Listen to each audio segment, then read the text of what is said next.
अल्हम्दुलिल्लाहि रब्बिल आलमीन वस्सलातु वस्सलामु अला अशरफिल अंबियाइ वल मुरसलीन व अला आलिहि व सहाबिहि अजमाइन। अम्मा बाद फ़अऊज़ु बिल्लाहि मिनश शैतानिर रजीम। बिस्मिल्लाहिर रहमानिर रहीम।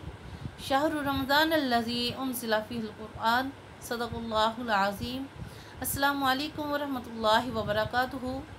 परवरदिगार आलम ने इंसानों की हदायत और रहनुमाई के लिए आखिरी किताब कुरान मजीद को नाज़िल करने के लिए माह रमज़ान मुबारक जैसे पाकीज़ा महीने को मुंतखब फरमाया।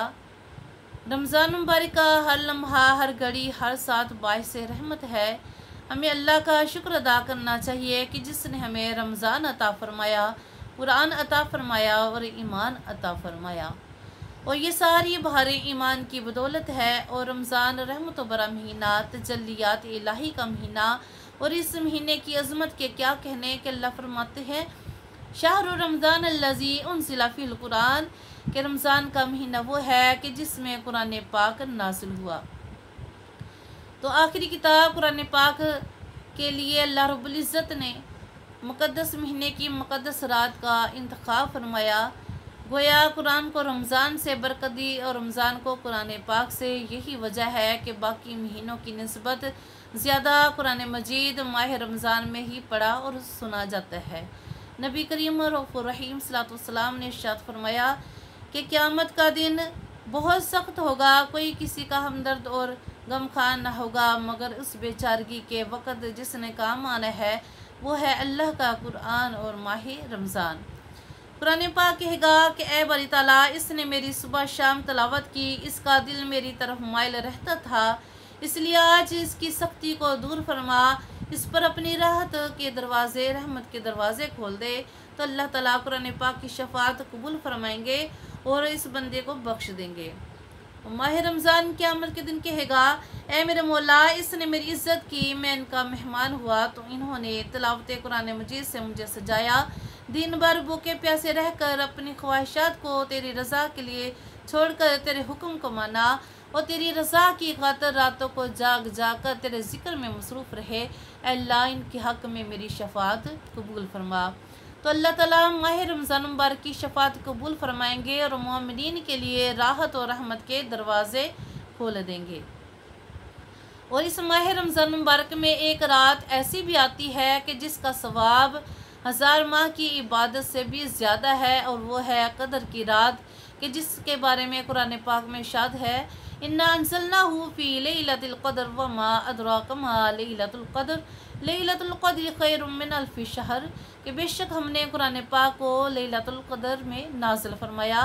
और शब कद्र एक बहुत ही फजीलत वाली अज़मत वाली मुबारक रात है कि जो कि रमज़ान मुबारक के आखिरी अशरे में होती है। इस रात की इबादत 1000 माह की इबादत से भी बेहतर है। और लैलतुल क़द्र के मानी है अजीम रात के। मुफस्सिरीन ने इस सूरत के मुतल्लक़ नकल फरमाया है कि नबी करीम अलैहिस्सलातु वस्सलाम ने एक बरोज़ साबिक़ा उम्मतों की उम्र को, उनके माल सालिह को मुलाहिज़ा फरमाया तो उनकी उम्र लंबी थी और दराज उम्र होने के सबब अमाल सालिह का ज़ख़ीरा भी बहुत था। ये देखकर आप गमगीन हुए कि मेरी उम्मतों की उम्र कम है, इसलिए नेकियों का ज़ख़ीरा नहीं कर पाएंगे। तो अल्लाह रब्बुल इज़्ज़त ने इसी तसव्वुर से आप गमगीन हुए तो अल्लाह रब्बुल इज़्ज़त ने आपको तसल्ली तशफ़ी के लिए सूरह कदर का नज़ुल फरमाया, कि जिसमें आपको ये खुशखबरी और मुस्तैजां फ़ज़ा सुनाया गया कि महबूब आप गम ना कीजिए। क्या हुआ, जो आपकी उम्मतों की उम्र कम है, हम उन्हें एक रात ऐसी अता करेंगे कि अगर वो इसमें इबादत करेंगे, रियाज़त करेंगे तो हम इन्हें 1000 माह की इबादत से भी बेहतर अजर सवाब अता फरमाएंगे। हज़रत अनस बिन मालिक से मरवी है कि एक दफ़ा रमज़ान मुबारक का महीना आया तो आपने नबी करीम अलैहिस्सलातु वस्सलाम ने इरशाद फरमाया कि ये महीना जो तुम पर आया है इसमें एक रात है कि जो 1000 माह की इबादत से अफजल है। जो शख्स इससे महरूम रहा वो हर तरह की खैर से महरूम रहा और इसकी खैर से बेनसीब भी महरूम रहता है। हज़रत अब्दुल्ला से पूछा गया कि कदर की रात कौन सी है, तो उन्होंने फरमाया कि 27वीं रमज़ान मुबारक शब कदर है।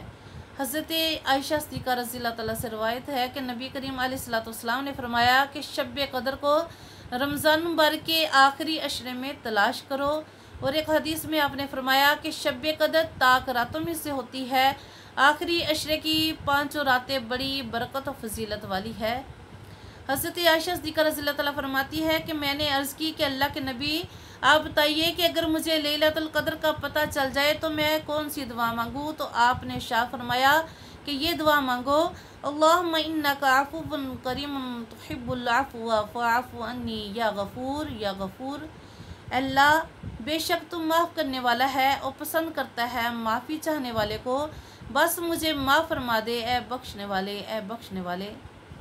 शब कदर की रात की फजीलत कि इस रात अल्लाह ताला रहमत के दरवाज़े खोल देते हैं और अर्श के मलाइका फरिश्ते जिब्रील अमीन अल्लाह के हुक्म से ज़मीन पर उतरते हैं। वो शब भर जागने वालों के लिए मग़फ़िरत की दुआ मांगते हैं। हज़रत अबू हुरैरा से रवायत है कि नबी करीम रऊफ़ुर रहीम ने शाह फरमाया कि शब कदर में ज़मीन के कैंकरों से भी ज़्यादा फरिश्ते आसमान से नज़ुल होते हैं। और एक रवायत में है कि उनके हाथ 4 नूरानी झंडे होते हैं और हर झंडे के साथ 70,000 मलाइका होते हैं और हर झंडे पर कलमा शरीफ लिखा होता है। जो इस रात में 3 मरतबा कलमा तय्यबा पढ़ता है तो अल्लाह ताला उसे बख्श देता है, दोज़ख से नजात देता है और जन्नत में दाखिल फरमा देते हैं। बुखारी शरीफ की हदीस पाक में है कि नबी करीम अलैहिस्सलातु वस्सलाम ने शाह फरमाया, मन क़ाम रमज़ान ईमान व इहतिसाबन गुफ़िर लहू मा तक़द्दम मिन ज़ंबी, कि जो शख्स शब कदर को ईमान और इखलास के साथ खड़ा हुआ उसके साबिक़ा तमाम गुनाह बख्श दिए जाते हैं। शब कदर के बारे में रवायत है कि हज़रत जिब्रील अमीन ज़मीन पर तशरीफ़ लाते हैं तो अपने पर फैलाते हैं और जिसके सर पर फेर दे वो जहन्नम से आज़ाद हो जाता है। और आप उस रात हर उस शख्स की तारीफ़ करते हैं जो खड़े और बैठे ज़िक्र इलाही में मसरूफ़ होते हैं और हर इबादत करने वाले से मुसाफ़ा करते हैं और फरिश्तों से भी यही तकाज़ा करते हैं कि वो जो खड़ा हो या नमाज में हो या ज़िक्र में हो उसको सलाम करो, उनकी दुआओं पर आमीन कहो। हदीस पाक भी है कि नबी करीम अलैहिस्सलातु वस्सलाम ने शाह फरमाया कि जो शख्स हलाल कमाई से इफ्तार करवाए रमज़ान शरीफ में तो इस माह तमाम रातों में फरिश्ते उस पर दुरूद भेजते हैं और शब कदर में जिब्रील अलैहिस्सलाम उससे मुसाफ़ा करते हैं। और जिब्रील अमीन के वो हाथ हैं कि जो नबी करीम अलैहिस्सलातु वस्सलाम के जिस्म अतहर से मस हुए हैं और सुबह तक यही हालत रहती है। अल्लाह फरमाते हैं कि सलामती है, सलाम आला कि सलामती है हत्ता मतलाइल फजर के तुलुहे फजर तक, यही अल्लाह ताला सलामती भेजते रहते हैं। सारी रात अल्लाह ताला की रहमत नाज़िल होती है, इतनी रहमत नाज़िल होती है कि जो इस रात इबादत में मसरूफ़ होता है तो वह अल्लाह की रहमत को पा लेता है और इस रात अल्लाह की रहमत से वही महरूम रहता है जो इसके खैर से महरूम हो, जो इबादत ना करे। तो रमज़ान मुबारक के इस अशरे में लैलतुल क़द्र की रात में एक ऐसी साथ है कि जिसमें जो भी दुआ मांगी जाए कबूल होती है। लिहाजा हम सब मुसलमानों को चाहिए कि शब क़द्र में ऐसी जामिया दुआ मांगे जो हमारे लिए दोनों जहां में फ़ायदेमंद हो। तो अल्लाह ताला से दुआ है कि अल्लाह रब्बुल इज़्ज़त हमें लैलतुल क़द्र की रात पाने की सादत अता फरमाए और हमें इस माह रमज़ान मुबारक के महीने में ज़्यादा से ज़्यादा नवाफिल अदा करने की तौफ़ीक़ अता फरमाए और सदका खैरात करने की तौफ़ीक़ अता फरमाए, बीमारों की इयादत करने की तौफ़ीक़ अता फरमाए और इस माह में ज़्यादा से ज़्यादा तौबा इस्तग़फ़ार करने की तौफ़ीक़ अता फरमाए और लैलतुल क़द्र की रात ज़्यादा से ज़्यादा इबादत करे, ज़िक्र इलाही में अल्लाह रब्बुल इज़्ज़त से रो कर अपने हम सब अपने गुनाहों की माफ़ी मांगे कि अल्लाह रब्बुल इज़्ज़त हमें इस रात के सदक़े हम सब के सबका गुनाहों को माफ़ फरमा दे। अल्लाह रब्बुल इज़्ज़त हम सब के ऊपर अपना फ़ज़ल ख़ास फरमाए और ख़ुसूसन हमारे के मुल्क पाकिस्तान और तमाम उम्मत मुस्लिमा पर कि अल्लाह रब्बुल इज़्ज़त हमें हर आने वाली मुसीबत से महफूज फरमाए। दुआ में आखिर में मुझे दुआ में याद रखिएगा और इस वीडियो को आगे ज़्यादा से ज़्यादा शेयर कीजिए। जज़ाकल्लाहु खैर।